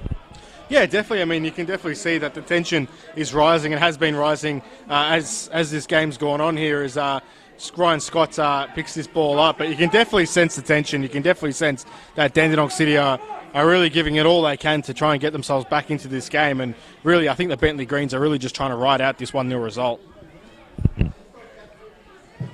Yeah, I tend to see it the same way. And you'd imagine the likes of Yoel and Suev would be quite tired as Baresi looks to play in Gerondaris Stefanos, of course, who was the first half substitute for Tyson Holmes. Topalovic wins the ball back, plays in Unmac, who's found the feet of Polyak. Fry getting a bit physical with him, but Polyak's done well to escape the attention of both Fry and Jankovic. He's played the ball back to Topalovic, but his pass isn't going to have enough on it to find its way to Kelly. But Dandenong City have retrieved the ball again through Pilkington. He'll go forward in search of a teammate. Javadi strikes it, but not enough power, nor does it have the direction. And again, it's a story of Bentleigh's night and worrying signs for the Bentleigh Greens, because not only have they used up all three substitutions, but Josh Baresi is down again. And given that he's just coming back off an injury, you hope he hasn't suffered a relapse, because he's definitely one player that they don't want to see lost for another few weeks, particularly with such a big cup clash, and he's definitely struggling to walk. I think they're going to have to make a decision to just get him off the field of play here. As much as they want to just keep him on to be a presence, I don't think he's going to do much if he's limping. And yeah, not looking good for Baresi and Bentleigh, but a fantastic opportunity for Dandenong City with a numerical advantage potentially in play here. Yeah, and I mean, surely now it's where you just got to just chuck another number up front. I mean, you'd hope they wouldn't just continue with this back four when Bentleigh are probably essentially going to play with no front line here in these last couple of minutes. So this is a big opportunity here, and a little bit of luck, I guess, has fallen Dandenong City's way to have these last couple of minutes with a numerical advantage, and they've got to make the most of it. Ball goes into the area. Yoel defends it away, and Lambertaridis will clear it out away from danger. It'll be a throw-in just inside their own half of Dandenong City with Unmac about to take it. I think, you could potentially throw in one of these big bodies like Lombardo, Peter Franjic, Steven Topalovic, perhaps up front, just to create a bit of havoc. As we see Javadi lose the ball here, as Stefanos Gerondaris dispossesses him, and he does quite well to escape the attention from a few Bentleigh Greens, from a few Dandenong City defenders, but he ultimately loses the ball. So really, as I said, a game in which a point would be a big confidence booster for the out of form Dandenong City, as we see Charlie Fry shield the ball out of play. Polyak went down there looking for a foul, but I don't think there was one in there. And they've got, I think Iki Javadi's gone and playing in a further advanced position there. He did start, I think, the opening game against Avondale at home in a advanced position up forward alongside the likes of Filipovic and Piemonte. Definitely more accustomed to seeing him in the centre of midfield, really being that wrecking ball and midfield enforcer who does a lot of good off the ball running, but I think his position has slightly changed since he's moved down to Frank Holohan Soccer Complex, where he has been tasked with a more offensive role, as Jankovic just hoofs the ball long and buys Bentleigh some more time. Yeah, definitely. I mean, it's interesting. I don't think there has been too much of a change besides Jawadi playing a bit further forward, but you kind of wonder why you wouldn't just throw it to Pavlovic or a Lombardo up front just to try and cause some sort of issues for Charlie Fry and Webster as that centre-back pairing. But nonetheless, Dandenong City are giving it everything they've got here to try and salvage a point from this game. And here's the youngster, Costa. He plays in. I think it was Pilkington actually who looked for Costa, but it just wasn't able to get to the ball first as Bentleigh cleared it away. I think Pilkington's definitely one player that can drive forward. So we see Kelly launch a shot. Polyak arguing that there was a bit of untoward bodily contact on him from Jankovic, but I think there was just really a half-hearted appeal to potentially win a penalty. And if Dandenong City are really going to trouble the scorers, they're going to need a better shot than the one that was just served up by James Kelly, who on countless occasions for the Bentleigh Greens last season, in this sort of time of the contest, managed to find a goal. Lambertidis looks to impede Topalovich's throw-in. Just see Topalovic, not sure what he was looking for there.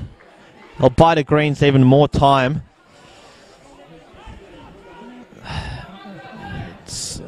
Struggle to see where a goal's going to come from Dandenong City, given the fact that they haven't troubled Ryan Scott at all in this second half. It's only really from the set pieces, which have been well defended, and the more and more the seconds tick by, the more and more you go back to that opportunity that they had in the first half that was presented to James Kelly, where he shot the ball off target when he should have at least hit it on target, if not scored a goal. Yeah, in a game of very few moments, it was one of the biggest moments for the Dandenong City. I mean, that goal probably maybe could have changed the game for them, and you have to respect the urgency of Dandenong City in these last couple of minutes, but they've been very frantic. And I mean, you would think with all the injuries and all the yellow cards that there's probably going to be at least 5 minutes of added time, which means there's still a good 10 minutes in this game. So the frantic nature of Dandenong City in the final third is really letting them down. And once again, the Bentleigh Greens seem to be getting control of this contest. Yeah, they certainly do, and it's, I guess, quite concerning given the fact that Dandy did undergo quite an extensive recruitment process during the off-season, that they are struggling to trouble the scorers. I mean, it hasn't been helped with Piemonte, Brandon Mann out injured, Stipan Drijasevic lasted 45 minutes. Of course, the other big absentee for them tonight is Diogo Ferreira, and also Zach Thompson, who I think has been potentially their best performer this campaign. Haven't been too many of them, but I think Thompson in midfield has been one of their better players, as we see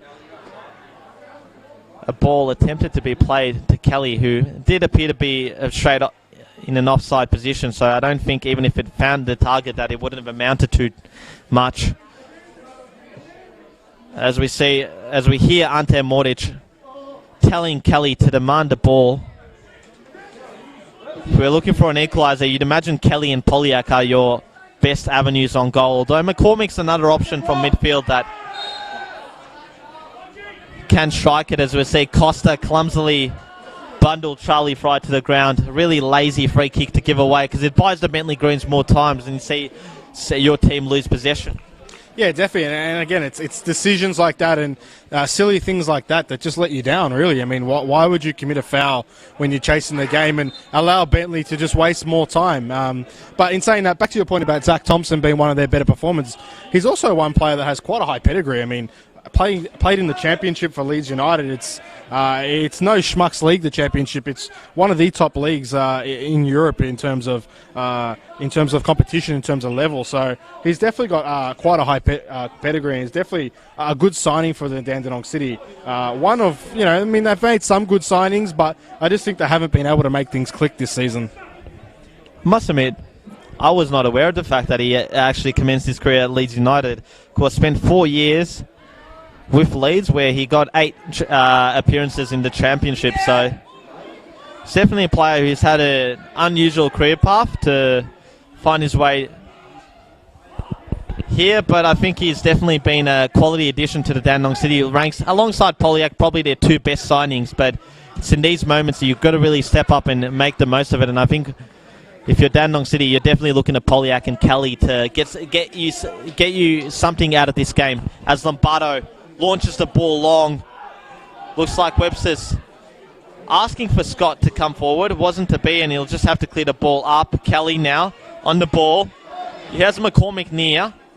He'll go to Topalovic, but he's been pressured by Ual, and it's probably a wrong pass given the fact that McCormick was right there near him. Would have been a simple pass as Pilkington clears the ball, but only as far as Lambertoritis, who sends one long looking for Swear, but he's up against number 13 and 14 in Lombardo and Unmac, who safely clear the ball out from any danger as Franic goes to Pilkington. Polyak here crosses the ball in. Good defensive header there by Jankovic. Kelly out on the side here. He hasn't won a free kick. And it's going to be a corner kick.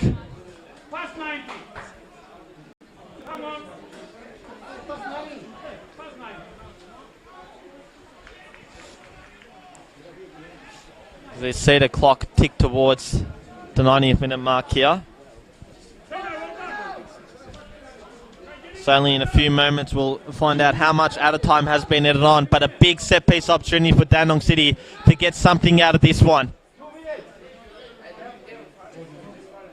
Ball goes into the box, it's in there, and all it needed was a touch, and a touch was missing. And it's a goal kick. 7 minutes of added time. Well, a lot of raised eyebrows from the Bentleigh Greens contingent here. I will say that there have been quite a lot of stoppages for injuries. John Anastasiadis asked that question of fourth official Garth De Silva. Where has referee Michael Marmus gotten these 7 minutes from? 7 minutes in the second half.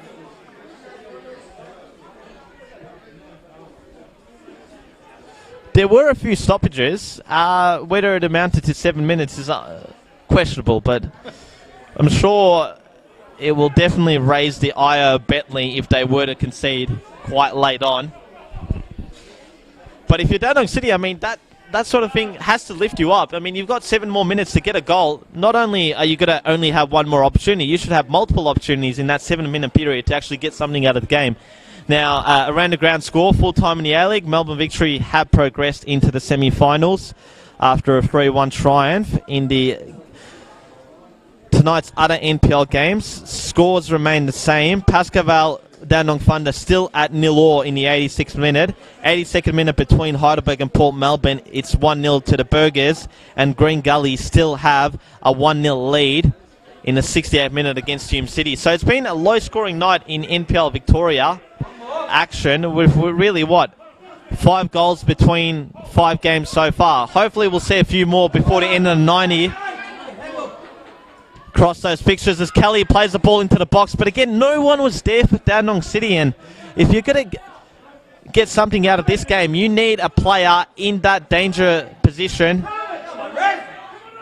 getting something on the ball.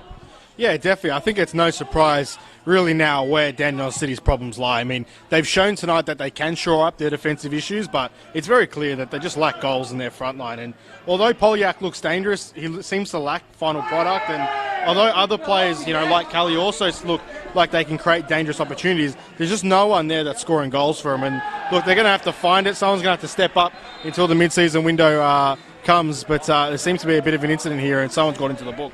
Yeah, it's Ual for quite a cynical foul there on Anthony Polyak, and the Dandenong City contingent of supporters was definitely letting him know about how filthy they felt about that one. Again, nervous times for the Bentleigh Greens, but again, you've got to make them nervous if you're Dandenong City, because the quality of the delivery needs to be good, and you also need to have men getting their head onto the ball, getting a shot in, because that's what they've struggled with tonight. A lot of argy-bargy going on in the box here now. Ball goes in. Good punch from Ryan Scott. Ball breaks into McCormick, who launches one. It's come off a Dandy City head, I think, and it'll be a throw-in for Dandenong City. A long throw, you would imagine, coming in here from Steven Topalovic. It's definitely right to lap like. Vranic looks to put a header on it. Kelly looks to get a shot away, and it's a foul there on Josh Meeker. It's going to buy Bentleigh more time, and it's going to frustrate Dandenong City even more. Yeah, definitely. That's a frustrating scene to see. I mean, you thought we're going to have a goal line scramble there, but a silly foul inside the box. And again, more time for Bentleigh Greens to waste here in this game.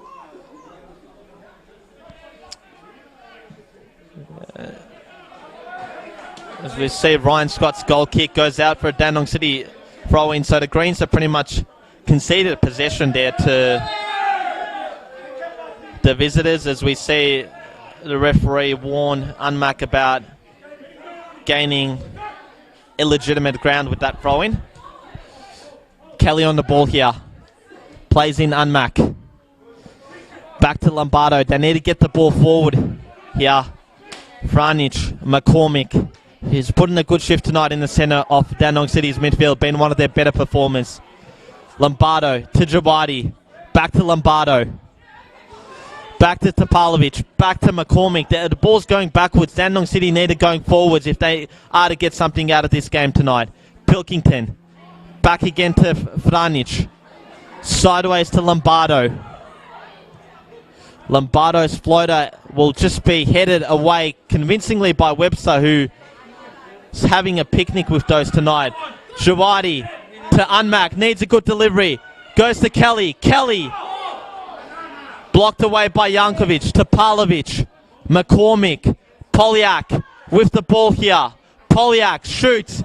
Took a touch. Corner kick.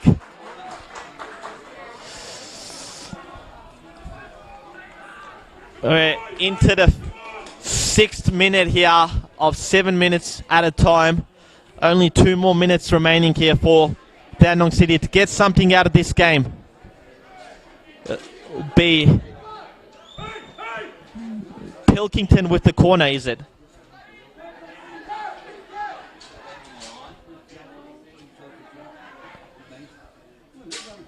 Corner swung in.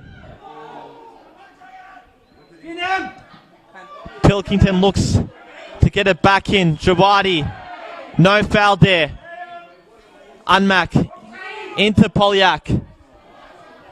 Possession given away again by Dandenong City. Meeker looks for Yuval, but Kennedy will safely retrieve this one. It's a very poor pass from Meeker there.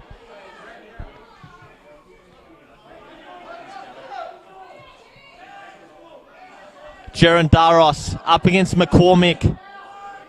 Charlie Fry belts it away only as far as Topalovic, but Jankovic goes in there. Topper's gone in hard on him. Maybe showing him a bit of the shoulder. Jankovic holding his face.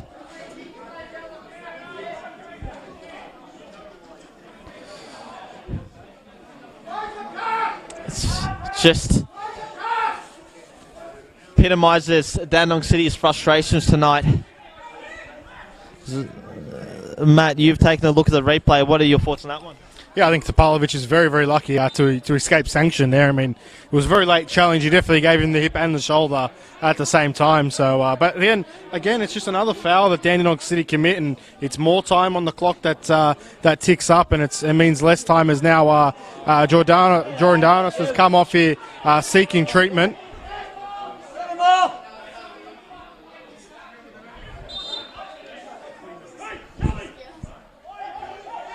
There's a bit of a confrontation here between James Kelly and his former coach, John Anastasiadis, who's not happy at some of the remonstrations Kelly is having towards Gerondaros, who lays hurt on the ground. He was telling him to get off. Michael Marmas has given John Anastasiadis a yellow card. Yeah, I have to say I absolutely disagree with that yellow card to Jay. I mean, Jay had a fair comment. He just told Kelly to go away. I don't think it was fair what Kelly did, going over to Jordanos and telling him to get up. But, look, it's just unnecessary. Look, Ante Moric has also got into the book based on that situation. But, yeah, look, I mean, it's just all unnecessary, all these afters, to be honest.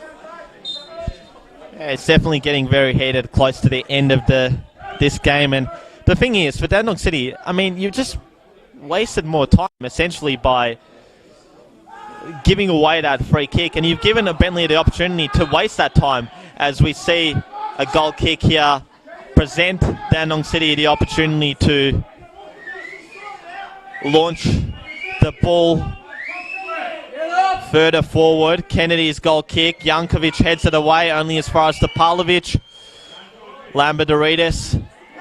Good turn by Swear, but Dandenong City ultimately retrieved the ball. And there is full time. Another frustrating evening for Dandenong City, who put on a more spirited performance tonight, but still end up losing 1-0 following Valentino Uel's first half strike. It's definitely one of those nights where you had a lot of sore players. Of course, Bentleigh Greens ending the game with 10 men, with Baresi, the substitute, forced to go off through another injury when the Bentleigh Greens had exhausted their 3 substitutions. Matt, overall, Bentleigh Greens deserving winners? Yeah, for sure, and you have to admire the character of Bentleigh Greens. I mean, they have a lot of injuries, so they had to rely on a lot of their younger players today, but also, too, I mean, they played that last 15 minutes with 10 men against a side that is just so desperate for points right now and really threw everything they could at them. But a great show of character and a great 3 points for the Bentleigh Greens. An improved performance for Dandenong City, but it's quite clear what areas they're lacking in. But I guess a positive for Dandenong City is that they've clearly shown that they can shore up their back line and they can be more competitive than they have been in previous weeks. Tend to agree with that, Matt, and obviously attention for the Bentleigh Greens turns towards next Tuesday night with that big FA Cup clash against Kingston City, who would themselves be quite motivated by the fact that they got an away point tonight at a very tough venue in Summer Street, with that game ending 1-0, although they themselves have lost Nathan Tidmarsh through suspension in that one. Did mention a few minutes ago that game between Pascoval and Dandenong Thunder was scoreless after 86 minutes. Well, would you believe it? We're now into stoppage time and it's 1-0 between those two teams. Pascoval scored in the 90th minute, but Dandenong Thunder equalised 3 minutes afterwards, and you'd imagine both teams will be going in search of a winner there. Heidelberg added time into that one. 1-0 lead still to the Burgers following that 41st minute strike, as it is for Green Gully in the 78th minute against Hume City, and confirmation of that result at CB Smith Reserve, where Pascoval and Dandenong Thunder have played out a 1-1 draw. So I guess that result shows that Dandenong Thunder are definitely a better road team than they are at home, because they've gone away to Pascoval, who themselves were needing of a home victory, and they've gotten something away from that game.